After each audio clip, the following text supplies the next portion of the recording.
Waktu dulu aku sering ketemu Rehan dan aku inget banget setiap malam Jumat Rehan selalu potong rambut. Terus setelah putus lama dari Rehan, aku tiba-tiba aja kepikiran mau kirim gorengan ini ke rumahnya. Karena dia doyan banget sama makanan yang manis-manis, jadi aku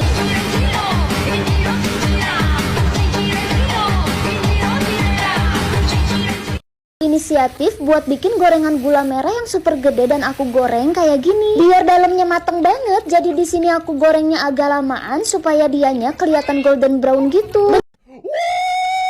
Berhubung kelamaan digoreng dan hasilnya gosong, jadi ini aku coba masukin aja ke dalam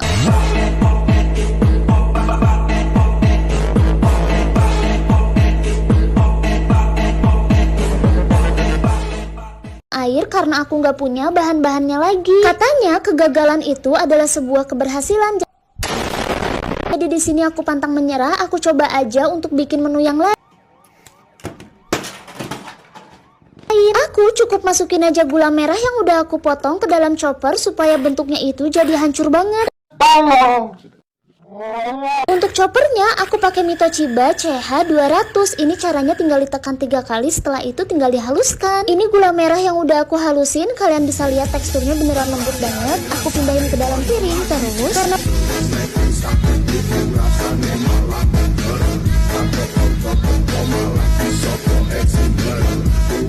bakat sulapku semakin hari semakin menjadi-jadi. Alhasil di sini aku coba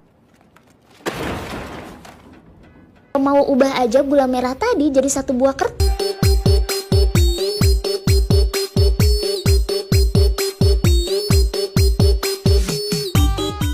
yang katanya ternyata kertas ini berisi apa yang lagi dipikirin sama Rehan. Ternyata Rehan lagi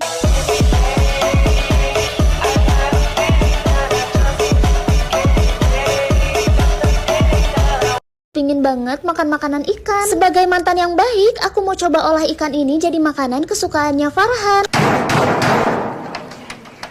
Kalau dagingnya udah keambil semua, terus tinggal aku pindahin aja ke dalam piring. Ini aku masukin juga ke chopper supaya teksturnya jauh lebih halus. Aku selalu pakai Mitochiba chopper CH200 karena memiliki 2 muk dengan kapasitas 2 liter dan 700 ml. Udah gitu dapet 2 whisker juga. Mesin berkekuatan tornado power plus low weight hanya 200 watt. Adonan tercampur dalam hitungan detik aja loh. Desainnya modern dan juga anti slip. Aman banget karena sudah overhead protection. Untuk CH250 pisau paten di Indonesia dan terbanyak. Udah gitu ada termostat pencegah mesin rusak. Setelah ikannya halus, sekarang di sini tinggal aku bulat-bulatkan aja, lalu tinggal aku tuang ke dalam loyang. Tuang semua bahan ke dalam mangkok. Setelah itu aku tambahkan putih telur dan juga air sebanyak 250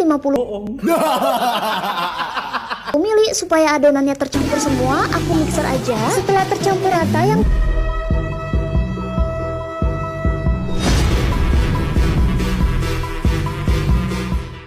terakhir aku tambahkan sedikit garam supaya adonannya semakin pekat. Masukkan 500 gram tepung tapioka, kemudian tinggal kita aduk-aduk searah jarum jam aja ya, jangan sampai terlalu kenceng. Kalau adonan sudah bisa dibentuk, tinggal kita bentuk aja. Ukurannya boleh disesuaikan dengan selera. Pertama-tama di sini aku bakal bikin dulu yang isian telur. Caranya gampang banget guys, cuma tinggal dilubangin tengahnya dan diisi sama kuning telur. Tutup perlahan, kemudian tinggal kita tuang aja ke dalam panci. Selain bikin yang telur, aku juga bikin yang panjang-panjang gitu. Ini namanya empe-empe kapal selam.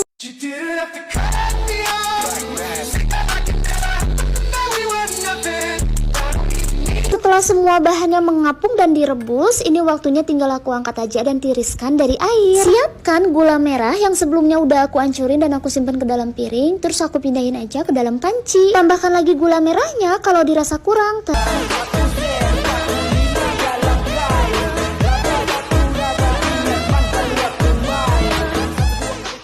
Terus aku tambahkan 1 liter air. Aduk hingga gulanya larut. Setelah larut, aku bakal masukkan aja asam jawa. Kalian boleh sesuaikan dengan selera. Haluskan bawang putih dan juga cabai rawitnya. Ini aku pakai chopper dari Mitochiba lagi. Terus setelah halus, tinggal aku tuang aja ke dalam kuah-kuahan tadi.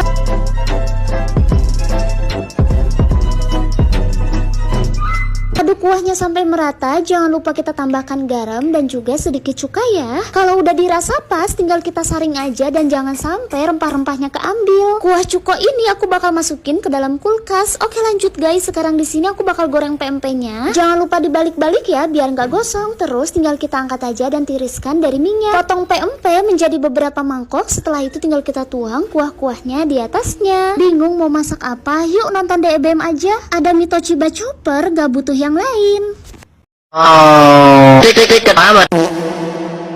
Udah paling kesel banget sama orang yang suka minjem utang ke aku tapi ternyata gak pernah dibayar. Semenjak Rehan udah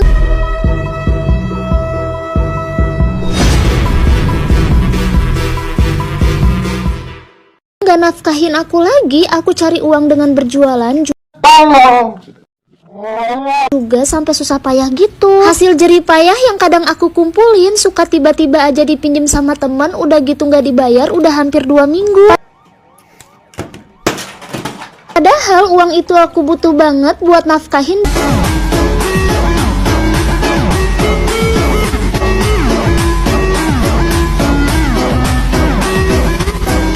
biaya sekolah anak aku dan juga beberapa kelengkapan makanan di rumah. Saking gak ada makanannya, di sini aku coba olah aja beberapa adonan yang udah aku masukin ke dalam mangkok. Terus tinggal aku keluarin dari mangkoknya. Karena tekstur tengahnya lembut banget, jadi aku potong aja bagian atasnya. Lalu aku pindahkan ke dalam piring. Walaupun duitku habis, tapi bakal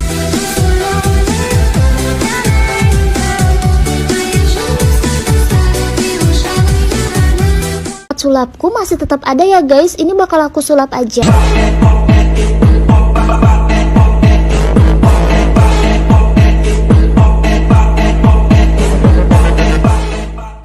Jadi batu dari rumah tetangga sebelah.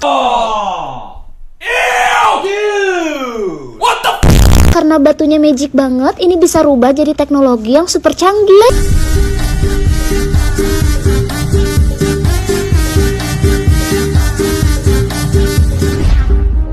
Terus tinggal kita keluarin aja satu buah badan udang yang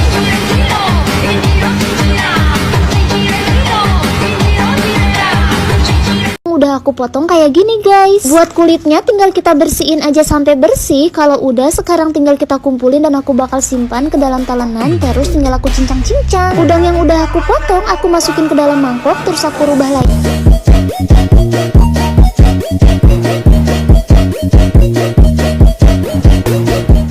Jadi sayuran yang katanya ini jarang banget dibikin. Sesama sayurannya aku gesek-gesek sampai mengeluarkan yang warna putih. Terus tinggal aku cuci aja. Kemudian parut. Setelah itu aku siapkan satu butir telur yang bakal aku rubah jadi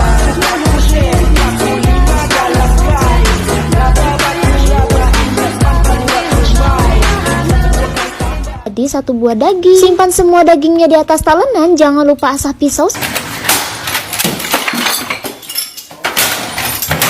setajam mungkin. Lalu tinggal kita potong-potong aja atau kita cincang. Berhubung halusnya lama banget, aku masukin aja ke dalam chopper.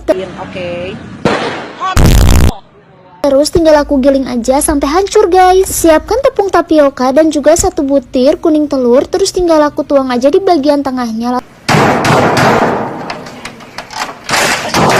Lalu aku campurin dan tambahkan air. Campurkan adonan ini sampai merata dan menggumpal. Setelah itu tinggal aku bentuk-bentuk aja menjadi bola. Karena tepungnya sudah membentuk, aku angkat aja. Kemudian aku tuang ke dalam ayam yang sebelumnya udah aku halusin ya. Aduk semua bahannya hingga merata. Kemudian pastikan jangan sampai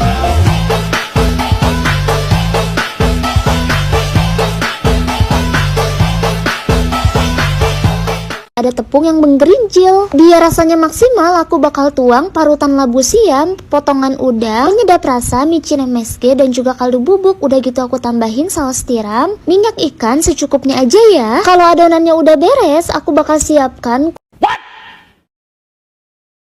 kulit dimsum. Lalu tinggal aku bentuk-bentuk aja jadi kayak siomay. Selain itu aku juga bikin yang kulit nori ya. Lanjut, kalau sudah tersusun dengan rata di atas loyang, aku bakal tambahkan adonan yang sebelumnya udah aku goreng.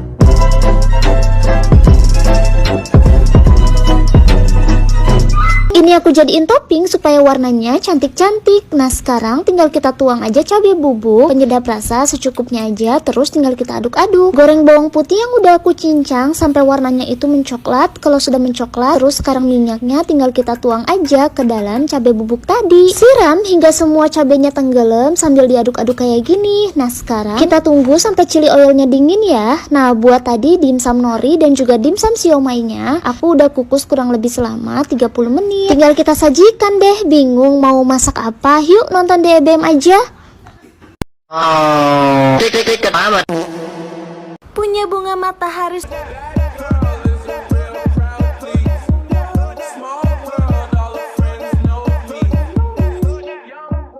super duper gede kayak gini, mau aku coba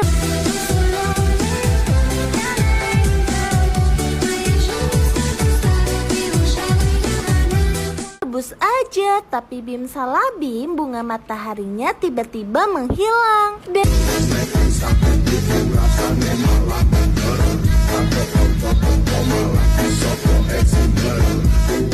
yang tersisa hanyalah sekumpulan batu-batu imut kayak gini. Jadi di sini mau aku coba rebus aja pakai rempah-rempah yang super duper bikin wangi banget. Di sini aku coba rebus aja. Untuk sekumpulan batu-batu imutnya biar dia nggak terlalu keras. Kita rebus aja batu-batu imutnya sampai airnya surut kayak gini. Kalau udah tinggal kita angkat aja. Lalu mau aku masukkan ke dalam daun pandan yang lebih besar. Lalu mau aku langsung gulung aja bersama dengan isian cabai-cabean. Macam tak betul je budak. Lalu aku tusuk-tusuk aja untuk ujung-ujungnya. Dan untuk batu imutnya di sini mau aku panggang aja.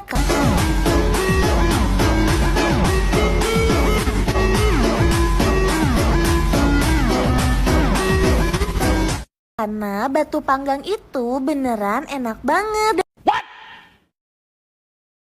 Dan kalau daun pandannya udah mateng, tinggal langsung angkat aja. Dan di wajan yang berbeda di sini mau aku tumis aja bawang merah dan bawang putih. Lalu aku tambahkan 2 butir telur. Dan di sini juga aku tambahkan bumbu-bumbu yang udah halus kayak gini. Lalu tinggal tambahkan air aja. Dan di sini aku tambahkan juga jagung, wortel dan juga batu yang udah dipanggang tadi. Lalu di sini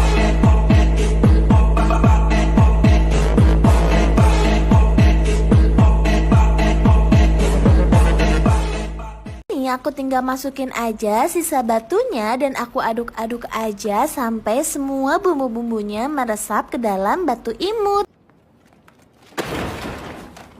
Dan jangan lupa untuk tambahkan juga gula, penyedap dan juga MSG. Di sini aku tambahkan lagi juga bawang daun dan juga tomat. Tinggal kita angkat aja lalu sajikan. Dan untuk batu saus padangnya sudah siap dihidangkan. Selamat mencoba di rumah.